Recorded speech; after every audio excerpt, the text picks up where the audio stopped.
to the law and the actual law is followed in the IRR process, since we get to write a new IRR. The good news is that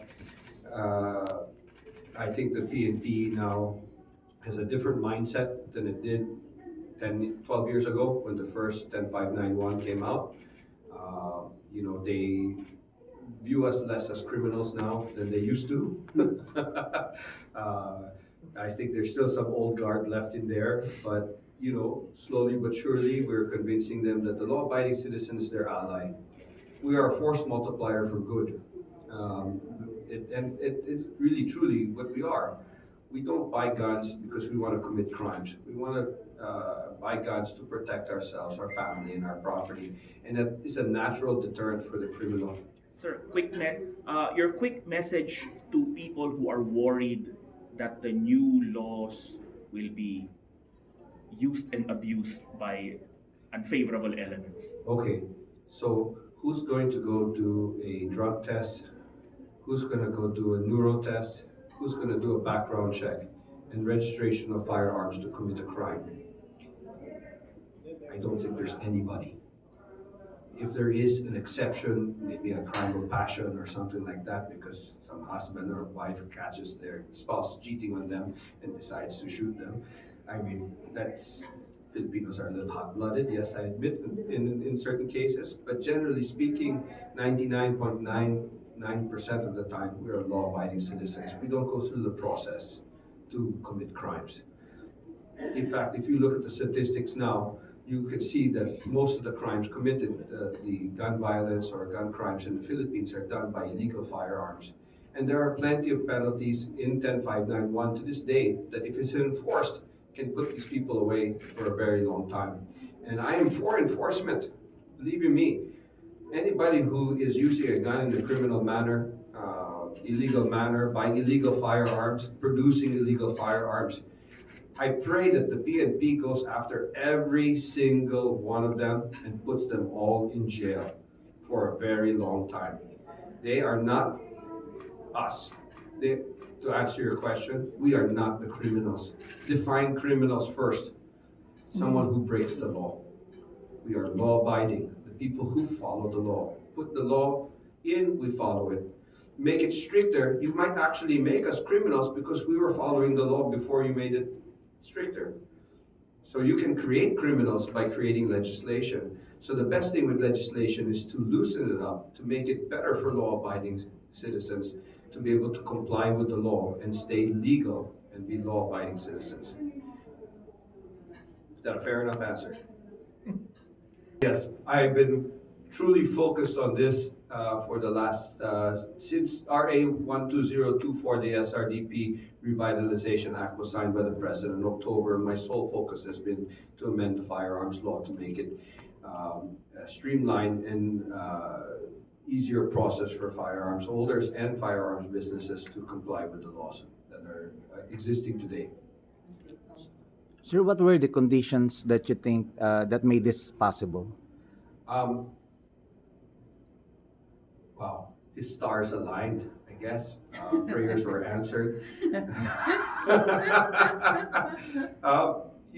I have to give credit to where credit is due.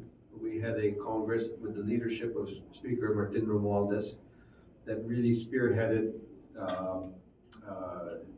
protecting the gun owners and to protect Filipino jobs through the SRDP. These were, the SRDP program was a priority bill by the President. The President's also a shooter. He has his competition every year, the Bongbong Marcos Cup. The stars aligned. We had a Senate that was mostly pro-gun. We had even the opposition, after talking to them, we're convinced that we are the law, the amendments that we're trying to pass are not, to create more crime. It's to prevent crime and to have responsible ownership and to be a force multiplier for good across the country. And it was nice to see the openness of the senators and the congressmen who were, I guess we would consider anti-gun, and they were willing to listen to the other side and were convinced at the end to go along with the changes that I proposed. And kudos to them. A lot of politicians and things like that have a tendency to be hard-headed in their beliefs and are not willing to listen to the other side. And I give credit where it's due. You know, other people that were really responsible, you know, is the chairman of the Peace and Order Committee in the Senate, Senator Bato de la Rosa, was instrumental in getting it done through the Senate all the way across. Senator Subiri also helped us, of course, you know. He's my friend, a long-time child since I was a child, but he's also a responsible gun owner. So is Chairman Bato as well. So between the forces there and the president being as pro-gun as he is, it was the right time to pass the amendments and get it through. But I couldn't have done it without them. They are the legislators. They had to say yes. They had to be able to support it. They had to be able to talk about it on the floor and defend it.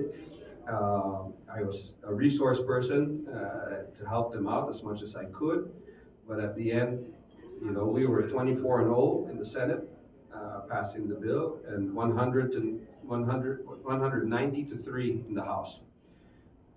That's almost unanimous in both houses for the amendments. On the SRDP, oh wow, we were 24-0, and I think we were unanimous in the House as well, because no congressman would be against, or no senator would be against creating Filipino jobs, creating a defense industry to be able to protect our shores, you know, we send billions and billions of pesos to foreign countries, foreign companies, every year, when that should be staying at home. You know, how many jobs can be created in the defense industry? You know, if you look at in 1948, India had no defense industry. They put together laws like the SRDP law, and now they build aircraft carriers, they build submarines, jet fighters. You know, hundreds of thousands, if not millions, of Indians are employed because of their SRDP. You know, the United States buy USA. The world's largest defense companies are in the United States. They weren't that big 150 years ago. They just put laws that said, you know what? Why are we going to buy from a foreign government? Why are we going to buy from a foreign company? Let's buy from our own people. And let's create an environment that is conducive to creating jobs and a taxable base. It benefits the country, right? I mean, can you imagine? I employ 2,000 people in Marikina. Easily, if we start building cannons and other items and stuff like that to be able to do our defense industry, maybe I'll have 20,000 employees. But I'm only one company. Imagine if we get 100 to come around. All of a sudden, the defense industry employs 200, 300,000 Filipinos, maybe 1 million, maybe as much as coconut farmers and pineapple farmers. Maybe people don't have to work the farms; they can come and work CNC machines. You know, or the next generation, their kids go to college. We have the most number of engineering graduates per capita in the world coming out of our colleges. They all go to Saudi or UAE or wherever, but they don't work here in the Philippines. Why don't we keep some of our talent here? Yes. Sir, quick follow-up on the business side. This law, maybe in percentage terms, how much do you expect it to, how much of a bump in sales maybe for the industry or for yourself do you expect it to give? I'll talk in terms of new gun owners. Yeah. Dollar-wise, peso-wise, I'm not sure. We'll see how much they're willing to spend. You know, if they're kuripot, we don't know. But I expect gun ownership to go from over 2 million legal gun owners in the Philippines, hopefully to 4 million very quickly within the next short term, 3 to 5 years. And I think that the biggest benefit of that is that the PNP actually will collect more fees and be able to support and sustain and have a better police force for better policing and enforcement of the current laws that are in place. The PNP is the biggest winner out of this. Everybody thinks that, oh, ARMSCOR or Espinelli or one of the other dealers are going to be the biggest benefit of this. No, it's actually the biggest benefactor of this of the gun industry growing in the Philippines and commercial gun sales is the PNP. They will earn more money than all of us combined.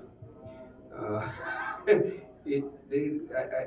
right now, can you imagine we pay 4,000 or 5,000 pesos to register our firearms and all that, times that by 2, times that by 3, times that by 4. The next thing you know, they won't even have to ask Congress for a budget anymore. They have their own budget. And that's my hope, is to have it as a win-win, not only for the gun owners, but for the Philippine National Police, so that they can properly police them and enforce the laws that we have in place. We started with the RD4, and there's more to come. Starting with small arms, going to medium, hopefully, is in the near future. I've already bought some technical designs for machine guns and medium machine guns and things like that. Talked to other companies about other lines and how to bring them in to take advantage of RA 12024. So license produced. The license to produce mostly, maybe even starting some joint ventures. It's easier to do a technical transfer agreement and getting the designs and then just doing it ourselves. A lot of people still feel like maybe it's too early on, that making an investment in a third world country may not be ready yet to do that. But doing a technical transfer agreement still brings the technology over here, and ARMSCOR is a world-class manufacturing facility. So when we're talking about producing a gun, whether it be a 22 caliber rifle or a 30 millimeter cannon, it's the same concept. Maybe bigger machines. That's all it is. So can ARMSCOR do it? Absolutely.